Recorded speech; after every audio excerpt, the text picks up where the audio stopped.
Bonjour, mon nom est Louise Dupré, je suis écrivaine, j'habite à Montréal au Québec et je suis très heureuse de me retrouver ici. Il y a une communauté haïtienne très importante au Québec et j'ai plusieurs amis haïtiens que j'aime beaucoup. J'ai publié une vingtaine de titres, de la poésie, des romans, des nouvelles, du théâtre, des essais.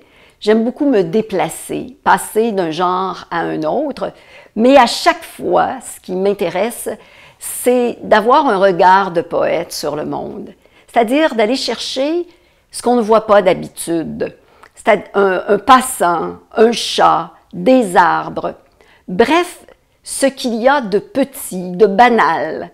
Et en ce sens-là, mon travail ressemble à celui d'un photographe qui va fixer des moments, des instantanés.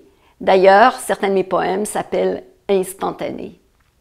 Mon point de vue, c'est celui d'une femme. Évidemment, je suis une femme, mais c'est une conviction aussi parce que les femmes ont peu écrit dans les siècles derniers.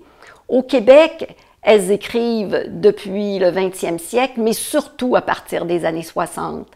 Et je veux témoigner de la réalité des femmes, de leurs rêves, de leurs douleurs, de leurs projets, de leur vision de la réalité. Alors, je vais vous lire deux poèmes. Vous excuserez ma voix, j'ai un rhume, c'est fréquent en cette période au Québec. Deux petits poèmes tirés d'un recueil qui s'intitule « Une écharde sous ton ongle ». Le nom des fleurs, des arbres ou des oiseaux qui se chamaillent dans ta tête, tu ne l'as jamais appris.